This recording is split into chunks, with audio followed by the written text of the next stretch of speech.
इन्होंने विभूति की जनता से बहुत सारे वादे किए थे, इस वादे पर खरे नहीं उतरे हैं। आगे चुनाव है, विभूतिपुर की जनता ने मूड बना लिया है, बढ़िया से जवाब देगी। विभूतिपुर में महागठबंधन बनाम एनडीए का चुनाव होगा और निश्चित रूप से एनडीए के जो उम्मीदवार आएंगे वो भारी बहुमत से यहाँ से जीत करके जाएंगे इस पर विभूतिपुर से, एकदम कोई इसको नहीं रोक सकता है।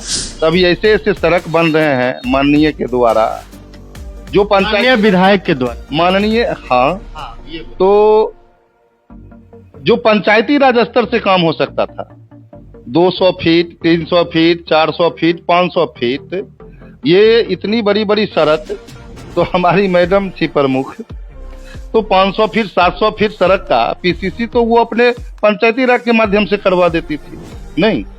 और माननीय विधायक जी हैं, ये 200-300 इनके लिए शोभनीय विषय नहीं है। नमस्कार, मैं हूं गुलशन कुमार। देखिए, पूरे बिहार में मतदाता सत्यापन चल रहा है, जिसको लेकर विपक्ष सड़क पर है। विपक्ष लगातार सरकार को घेर रही है। हमारे साथ भाजपा नेता अरविंद कुशवाहा है, हम इनसे इस मुद्दे पर बातचीत करेंगे। सर, मतदाता सत्यापन से कहा जा रहा है कि जो आम वोटर हैं, जो दबे कुचले लोग हैं, जो ग्रामीण क्षेत्र के लोग हैं, उन पर ये असर पड़ेगा और उनको वंचित रखा जाएगा मतदान करने से। देखिए, मतदाता पुनरीक्षण का जो काम है ये चुनाव आयोग के द्वारा करवाई जा रही है और इसमें एनडीए के घटक दल को कहीं कोई परेशानी नहीं हो रही है। इसमें महागठबंधन के जो हैं घटक दल, उसमें आरजेडी हो, सीपीएम हो, सीपीआई हो, उन्हीं को सबसे ज्यादा दर्द हो रहा है। तो दर्द होने का रीजन है वो आपको भी पता है और सारा बिहार की जनता, भारत की जनता जान रही है कि आखिर इसमें चुनाव आयोग के द्वारा जो पुनरीक्षण का काम हो रहा है, तो इसमें गलत क्या है। अगर हम बिहार के नागरिक हैं तो कोई न कोई प्रमाण पत्र मेरे पास है ही, तो उसका सत्यापन हो रहा है। उसमें हम एक प्रमाण पत्र दे के अपने वोटर आईडी का एपिक नंबर डाल के हम आराम से करवा सकते हैं। जो गरीब गुरबा हैं उनके पास भी जमीन का पर्चा है, उसको भी सरकार वैलिड दिया है। आवासीय प्रमाण पत्र है, उसको भी वैलिड किया है। उसके बाद तब और आसान कर दिया है कि अब साधारण सा मोबाइल का एपिक नंबर दीजिए और आपका वेरिफिकेशन हो रहा है। इसके बावजूद भी उन लोगों को पेट में दर्द होने का रीजन है कि उनको लग रहा है कि ये विषय आज बिहार से शुरू हुई है और धीरे धीरे ये पूरे हिंदुस्तान, पूरे भारत में होगी। तो जितने महागठबंधन के जो वोटर हैं, यानी कि जो बांग्लादेश से आकर के हमारे देश में जो अभी शरण लेकर रह रहे हैं और वो अपना वोटर आईडी यहाँ आके वोटर आईडी में नाम दर्ज करवा लिए हैं, अपना आधार कार्ड बनवा लिए हैं और यहाँ की नागरिकता प्राप्त करने की कोशिश कर रहे हैं, तो वैसे लोग इनसे छूट जाएंगे, उनका नाम वोटर लिस्ट से हट जाएगा। तो इसके लिए उन लोगों को पेट में दर्द ये हो रही है, इसलिए कि वो सारे समर्थक और सारे वोटर उस प्रकार के जो भी हैं वो महागठबंधन के हैं, आरजेडी के हैं, सीपीएम को वोट करते हैं। तो उनको लगता है कि भाई मेरा वोट का प्रतिशत घट रहा है, इसीलिए वो हल्ला कर रहे हैं कि ऐसा पुनरीक्षण का काम नहीं हो। लेकिन ये काम होगा, चुनाव आयोग का है। चुनाव आयोग ने बड़ी सोच समझ के किया है। इसका जीता जागता उदाहरण हाल ही में चुनाव हुई है दिल्ली में। वहाँ आप सोशल मीडिया के माध्यम से, प्रिंट मीडिया के माध्यम से आप सुने होंगे, चुनाव आयोग ने भी वहाँ जांच करवाया था। तो वहाँ एक एक आवास पर एक जो वहाँ रूम नंबर है, एक रूम नंबर में 5 लोग हैं मात्र वोटर, और उस 5 लोग के रूम नंबर जो है उस पर 50 से 60 व्यक्ति का वोटर आईडी में, एक ही मकान पर 60 आदमी वोटर लिस्ट में नाम दर्जवा करके वहां का वोटर बने हुए हैं। ये पर्दाफाश इस बार के चुनाव में हुआ है दिल्ली में। इसका पुनरीक्षण इसलिए बिहार में भी हो रहा है और ये पूरे हिंदुस्तान में होगा, ये रुकने वाला नहीं है। चुनाव आयोग ने थोड़ा इसमें ढिलैसी दे दिया है इसमें कि इस बार अभी चुनाव का समय है तो लोगों को परेशानी कम हो, लेकिन ये होगा ही। लोगों को इसका सत्यापन करना पड़ेगा, देना पड़ेगा। और जो इसमें नहीं करेंगे तो निश्चित रूप से उनका नाम कटेगा। इसमें कोई दलीय विषय है नहीं, और इसमें उन लोगों को भी सहयोग करना चाहिए, महागठबंधन के लोगों को भी, कि चलो ये सरकार के द्वारा, चुनाव के द्वारा अच्छी काम हो रही है।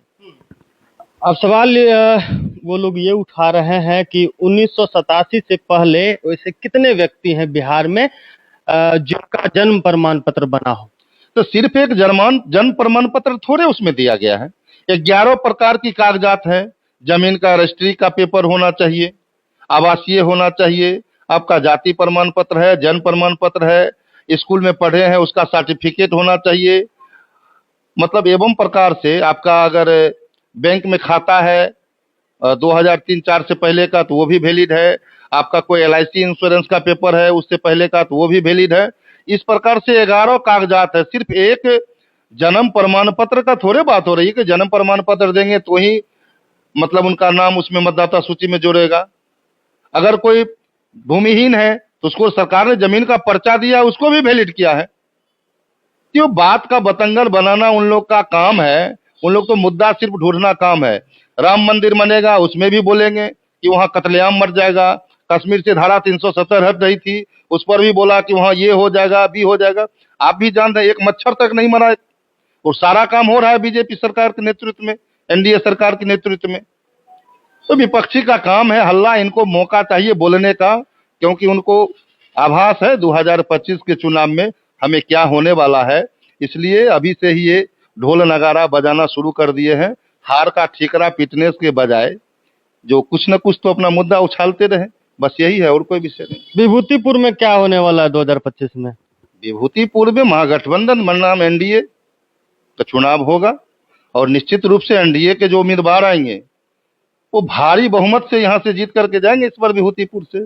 एकदम कोई इसको नहीं रोक सकता है। विभूतिपुर का समीकरण और माहौल ही इसी टाइप का है। किसके पाले में सीट जाएगा NDA गठबंधन में? NDA गठबंधन में ये तो अभी हम नहीं बता सकते। NDA गठबंधन का जो भी उम्मीदवार हो, हमारे NDA गठबंधन में मान लीजिए BJP है, जदयू है, लोजपा है, जीतन राम मांझी जी की पार्टी हिंदुस्तान अवाम मोर्चा है, उपेंद्र जी की पार्टी राष्ट्रीय लोक मोर्चा है। ये 5 दल हमारे साथ हैं। NDA का मतलब 5 है। इस पांचों पांडव में से कोई एक भी जो भी आएगा यहाँ विभूतिपुर से, उसको महागठबंधन की इतनी ताकत नहीं है कि इस बार चुनाव हरा करके यहाँ से भेज सके। उनको अपने घर वापस जाएगा, ये तय हो गया विभूतिपुर की राजनीति में। 5 साल में कितना विकास हुआ? 5 साल में क्या विकास? भी विभूतिपुर के हैं, हम भी विभूतिपुर के हैं। 5 साल में क्या विकास हुआ वो आप भी देख रहे हैं। विकास का नाम लीजिएगा तभी तो जो केंद्र सरकार के द्वारा, माननीय सांसद जी के द्वारा जो योजना का काम हो रहा है, उसको भी वो लोग गिना रहे कि मेरा ही काम चल रहा है। नहीं तो हम लोग छोटी मोटी बात पर ध्यान नहीं देते। बात रह गई विकास का, तभी ऐसे ऐसे सड़क बन रहे हैं माननीय के द्वारा, जो पंचायत विधायक के द्वारा माननीय। हाँ, तो जो पंचायती राज स्तर से काम हो सकता था, 200 फीट, 300 फीट, 400 फीट, 500 फीट, ये इतनी बड़ी बड़ी सड़क, तो हमारी मैडम थी प्रमुख, तो 500 फीट 700 फीट सड़क का PCC तो वो अपने पंचायती राज के माध्यम से करवा देती थी। नहीं, और माननीय विधायक जी हैं, ये 200-300 इनके लिए शोभनीय विषय नहीं है। विभूतिपुर के लिए कुछ बड़ा करना था। विभूतिपुर की जनता ने इनको यहाँ का विधायक बनाया था। इन्होंने विभूति की जनता से बहुत सारे वादे किए थे, इस वादे पर खरे नहीं उतरे हैं। आगे चुनाव है, विभूतिपुर की जनता ने मूड बना लिया है, बढ़िया से जवाब देगी। किस मुद्दे पर चुनाव होगा इस बार? चुनाव का मुद्दा विकास है। विकास से बढ़ के हर एक मायने जिस मुद्दे पर आइए, हर एक मुद्दे पर चुनाव होगा। चाहे शिक्षा का मामला लीजिए, स्वास्थ्य का मामला लीजिए, विकास का मामला लीजिए, सड़क का मामला लीजिए, किस और आप ढूंढेंगे। चारों बगल NDA की सरकार, डबल इंजन की सरकार, चौमुखी विकास की धारा बढ़ाई हुई है बिहार में, और माननीय प्रधानमंत्री जी का विशेष नजर है बिहार पे। अभी आप हाल ही में देख रहे हैं, अभी आपको सड़क के मामले में ले लीजिए। अभी जाइए गांव से, घर से बाहर निकलिए, जिधर देखिए विभूतिपुर में भी अभी लगभग इतनी लंबी लंबी सड़कें 22 सड़कें हैं जो आपका काम उसमें जिनका टेंडर हो चुका है, काम शुरू हो गया है। अभी विभूतिपुर से होते हुए 6 लाइन पास कर रही है। अभी पीडब्ल्यूडी से फिर आपको ये बूढ़ी गंडक नदी होते हुए ये सलखन्नी सोनवार चक होते हुए फिर वो आपको रोसड़ा वाली सड़क में जुड़ने का काम हो रहा है।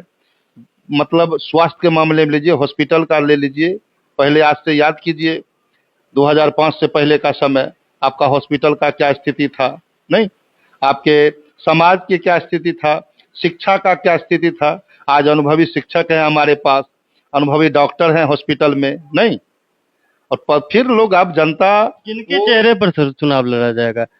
प्रधानमंत्री नरेंद्र मोदी के चेहरे पर, मुख्यमंत्री नीतीश कुमार के चेहरे पर, या भाजपा का कोई चेहरा हो?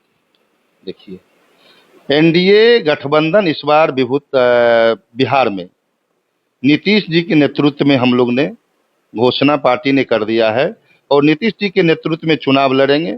और नरेंद्र मोदी तो सर्वे सर्वा हमारे वो तो सरकार हैं, तो उनका तो बिहार में विशेष योगदान है, तो उनका भी नाम होगा। लेकिन चुनाव हम नीतीश जी के नेतृत्व में 2025 का लड़ेंगे और 2025 में 225 और फिर से नीतीश का भी नारा एनडीए ने दे दिया है, उसमें कहीं कोई दो मत की बात नहीं है।